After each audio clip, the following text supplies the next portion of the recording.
Hi guys, good day. Angelo Aranas here. So welcome to my channel, welcome to my vlog.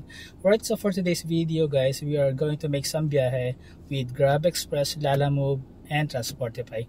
So maybe you're wondering why I mentioned 3 delivery apps. Yeah, that is simply because medyo matumal sa Grab Express, especially from my area, Marcos Highway, and kay Lalamove naman, maraming booking kaso mababang fare, and syempre nagkakaubusan, so mabilis ang swipe ang kailangan natin kay Lalamove. And last, kay Transportify, titingin tayo ng booking na may malapit na pick up location. Right, so sana magkarami tayong booking for today, and yeah, let's go.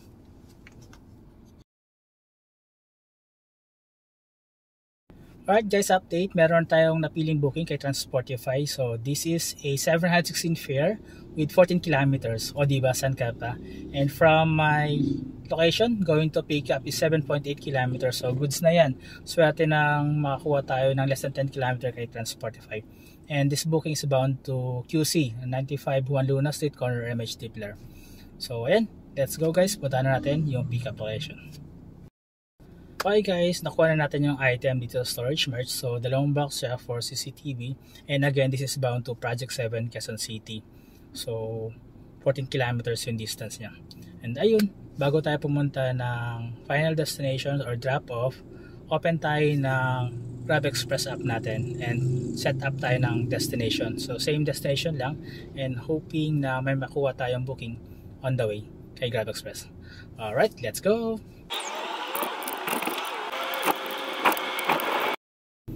Ayun guys, na-deliver natin yung item dito sa drop-off kay Idol sa 4th floor.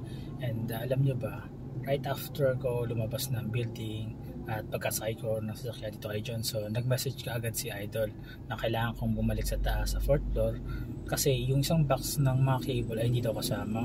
Kaya sabi ko kay Idol na paano yan?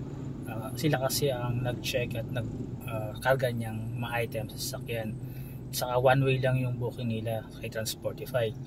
So sabi naman ni sir, kailangan daw i-verify niyo muna kay client kung anong gagawin. Kasi pag nagkataon, pwede ko namang ipamodify yung booking at gawing two-way pabalik dun sa pick-up location.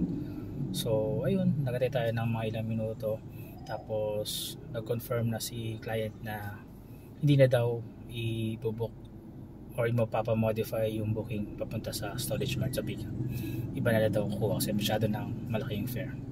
So goods naman, and ngayon complete na natin yung booking, tapos abang-abang tayo kay Grab Express. Sana merong booking dito sa QC, and then if wala, tingin tayo ulit kay Lalamove and Transportify. So ayun, update ko kayo later. See you! Alright guys, meron na tayong pangalawang booking. Nakakuha tayo ng booking kay Lalamove na 451 pesos. So from here going to pick up location sa Banawe is 4 kilometers, and yung drop off niya is sa BGC sa Penhurst Park Place Condominium. So goods na yan. So puntahan na natin yung pick up location. So ayun guys, na pick up na natin yung item dito sa Banawe. So ayan, dalawang box siya ng ilaw, and again papunta itong BGC sa Penhurst Condominium, 30th Avenue. And then kumuha pala tayo ng pangalawang booking guys, so kay Lalamove din. So ang pick up naman nitong pangalawang booking natin is sa Santa Mesa, 2 kilometers lang from here, and then going to Diliman, Scout Delgado. So 262 pesos siya, credit wallet booking. So goods na to guys, double booking. Alright, update ko kayo later pag nakapunta na tayo sa pick up. Alright guys, nandito tayo sa pick up location for our second booking in Lalamove na double booking natin. And nakapag-inform na rin tayo sa mga staff nila dito na may pipick upin tayong item papuntang Scout Delgado Diliman. Kaso yun nga lang, naka 15 minutes break sila. So wala tayong magagawa doon, kundi mag-break din tayo.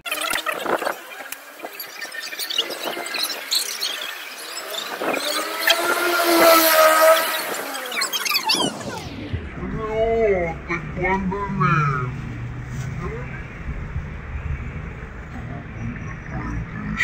Alright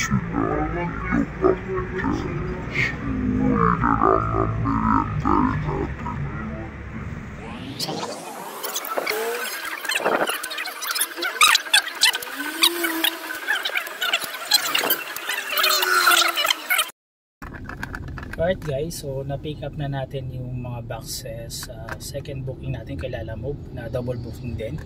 So una natin itong i-deliver kasi malapit lang siya sa South Delgado, Diliman. And then after natin ma-drop off yung mga boxes na yun na nasa likod, diretso tayong BGC sa the 30th Avenue, the Penhurst condominium. So familiar tayo sa area na yun. So let's go guys! Alright guys, so nandito tayo sa drop-off for our second booking kay Lalamove. So 265 pesos yun, credit booking. And then ayan, naibigay ko na kay customer. So diretso na tayo sa BGC para i-deliver itong boxes ng ilaw sa Penhurst condominium. Alright, update ko kayo later guys. Alright guys, on the way na tayo sa BGC para i-deliver itong dalawang boxes ng ilaw sa Penhurst condominium. So habang papunta tayo doon, nag-online pala tayo kay Grab Express and hopya na meron tayo makuhang booking on the way kahit man lang papunta or within the area sa BGC. Alright, see you later guys. So ayun guys, update lang, kanina sa bandang San Juan Green Hills pinasukan tayo ng booking ni Grab Express. So ang pick up is may Estancia Mall, SM store. So dalawang item lang siya, pang gamit pang babies. So ang drop off nito is may Kapitolyo lang din. So 222 pesos plus 12 pesos Grab Pay. So ayun, goods na to. Sana hindi magalit si customer natin dun sa Lalamove booking sa Penhurst Park Place condominium. And ayun, sabi naman ni seller na wag lang abutin ng gabi. So ayun, hingi na tayo na apologize na traffic tayo. So ayun. Alright guys, update lang. So na-deliver na natin yung mga items sa Grab Express booking natin. And good thing hindi masyadong matraffic. So di ko na na-picturean yung booking natin kanina sa drop-off kasi si seller dito sa mga ilaw humingi ng update kanina kung ano yung estimated time of arrival natin. So ayun, sabi ko na traffic tayo, dapat 5:21 PM. Dahil nagkaroon tayo ng booking kay Grab Express, madidelay ng mga 15 minutes. So ang estimated time of arrival natin ngayon is 5:47 PM. So right now nandito tayo sa Santa Monica Lawton Bridge sa may Kapitolyo, and labas nito or dulo nito is sa may BGC na. So medyo traffic. Time check is 5:39 PM. So ayun guys, see you later sa drop-off location. Peace. Alright guys, so finally na-deliver na natin yung dalawang box ng ilaw dito sa Penhurst Park Place condominium sa BGC. And pagbaba ni ma'am, nag-apologize ako dahil na-delay yung item nga dahil nga sa Grab Express booking na pumasok kanina. So mukhang kagigising niya lang. Kaya ayun, nag-apologize ako talaga. So far, all goods naman yung biyahe natin kay Transportify, double booking kay Lalamove, and itong Grab Express. So later, check pa natin kung may booking pa kay Grab Express. So nag-offline muna ako, pahinga muna konti, and maybe pupunta sa gas station para mag-CR. So ayun guys, update ko kayo later if meron tayong booking kay Grab Express. Alright guys, time check 6:44 PM. So naawa pa sa atin si Grab, binigyan tayo ng booking. So from here sa Unioil EDSA Estrella, may booking tayo papuntang Unilab pick up location. So 3.1 kilometers ang distance and 29 minutes estimated time of arrival. So this is a 339 pesos plus 7 pesos tip and bound to Makati Medical Center.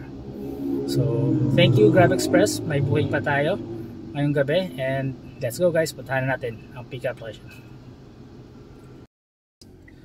Alright guys, so nakuha na natin yung tatlong box ng goodies, which is mga bouquet siya na puro chocolates ang laman. So I believe this is good for Valentine's Day. So this booking is for 346 pesos going to Makati Medical Center. So 6.7 kilometers and estimated time of travel natin is 42 minutes. Right? So Makati Medical Center, here we go. Let's go! Alright guys, good job tayo kasi na-deliver natin yung pangalawang booking natin dito sa Makati Medical Center, which is yung 3 box ng bouquet ng chocolate kay Idol.